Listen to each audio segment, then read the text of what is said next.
একটা gas cylinder 3 জন মানুষ খাইলো প্রায় 1-1.5 মাস যায়।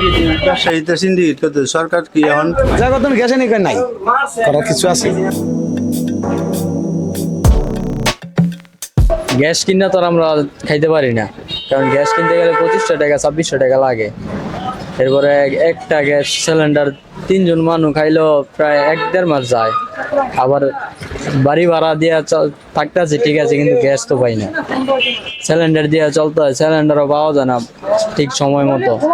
এখন লার্কিতে খাইতেছি রেন্দা, বাজের সময় হোটেলেতে নিয়ে খাই। ট্যান্টে গ্যাস কিনে নিয়ে আমরা 2600-2500 টাকা বোতল, আর অন্য জায়গায় উনি গ্যাস বেছে 2200 টাকা, বুঝলেন? কারণ আমরা গ্যাস লিয়ে দোকানদারি করতে না, আমার দোকান বন্ধ ছিল 3-4 দিন।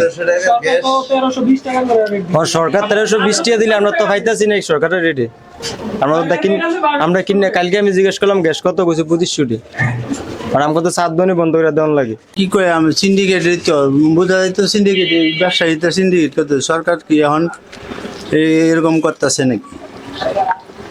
সিন্ডিকেট তো সিন্ডিকেট ছাড়া কি এরকম হইতেছে? আমার 3টা বোতল খাইয়েছেন, বোতল নাই আমরা আর 2 দিন চলবো, হেবো চা বন্ধ। 3000 দিও 2600 দিও পাইতেছি না। জায়গা তুমি গ্যাসে নিয়ে নাই করার কিছু আছে? আপনার মাল আপনি যদি না দেন বা একটা গ্যাস দেন বা 3 নিলেন নেন, তবে আমার তো দোকান চালাই তুইব নাই। ডিলার কন কোম্পানি কন হেরা হেলা ঠেলা ঢেকে মাঝে মানে আমরা দিই টাকা, আমরা বেশি টাকা দিয়ে মাল কিনতে।